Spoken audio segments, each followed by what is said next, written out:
Thank you, Mr Assistant President. And tonight I want to pay tribute to the Honourable Margaret Aileen Elizabeth Davis, who was a member of the Legislative Council from 1967 until 1978 and who passed away in December last year at 89 years of age.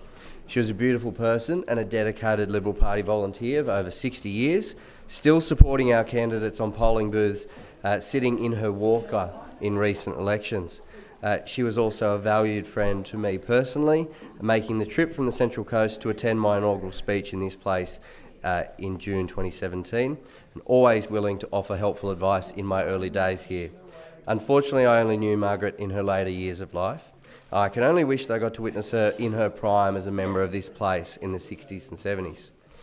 Margaret joined the New South Wales division of the Liberal Party in 1959. She served as councillor on Bankstown Municipal Council from 1962 to 63, became the president of the Auburn branch of the party in 1964. She was married to Neil, and whom they had 3 children, Susan, Robin and Philip. Together they shared the responsibility of raising their family and balancing their public service, with Neil also spending time as an alderman on Bankstown Municipal Council. Margaret was living in Chester Hill when she won the party pre-selection for the Legislative Council against 41 other candidates and was subsequently elected to the Legislative Council in 1967, the second Liberal woman to achieve this. As she gave her inaugural speech in this place on the 20th of September 1967 during the extremely controversial local government City of Sydney Boundaries Bill. The bill was so controversial, Margaret felt obliged to waive her maiden speech rights, and Hansard notes an interjection from a member, to which Margaret steadfastly declared, "This is Margaret Davis, and you might as well get used to it." Her knowledge and experience as a pharmacist was invaluable as a member of the Joint House Committee on Drug Use and Abuse, was also the Parliament's representative on the Institute of Technology. In her time in this place, Margaret played the self-appointed role of the ombudsman for people who needed her help, proudly publishing her office telephone number at a time when it was not the standard practice for members of this chamber to do so publicly. One such person who needed her help was the divorced wife of an abusive alcoholic railway worker.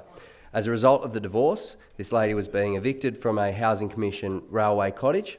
Despite the pleas of herself and also the then Minister for Transport, the Honourable Milton Morris, the Railway Commissioner refused to assist this lady. So Margaret decided to stage a sit-in in the Railway Commissioner's office.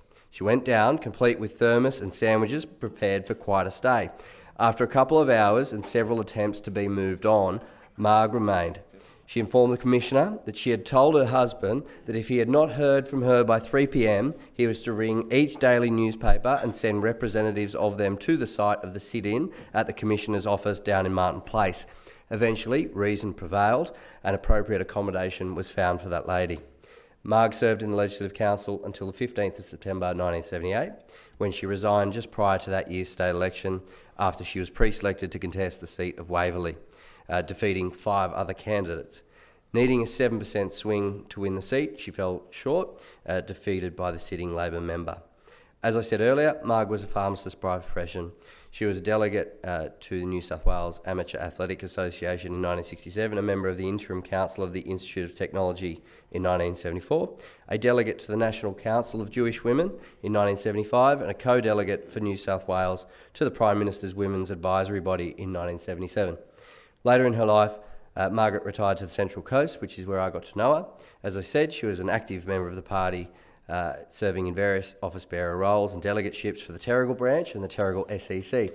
Last year, she was awarded a Lifetime Service Award by the New South Wales Division of the Liberal Party, recognising her more than 60 years of service to our party, including as a councillor, a parliamentarian here in this place, and an office bearer. This is the highest form of recognition that we have in the Liberal Party, restricted to being awarded just once every 2 years. And Marg Davis was a giant of our party and a trailblazer for women. She was a champion for the disadvantaged and doggedly pursued what she considered was the right thing to do.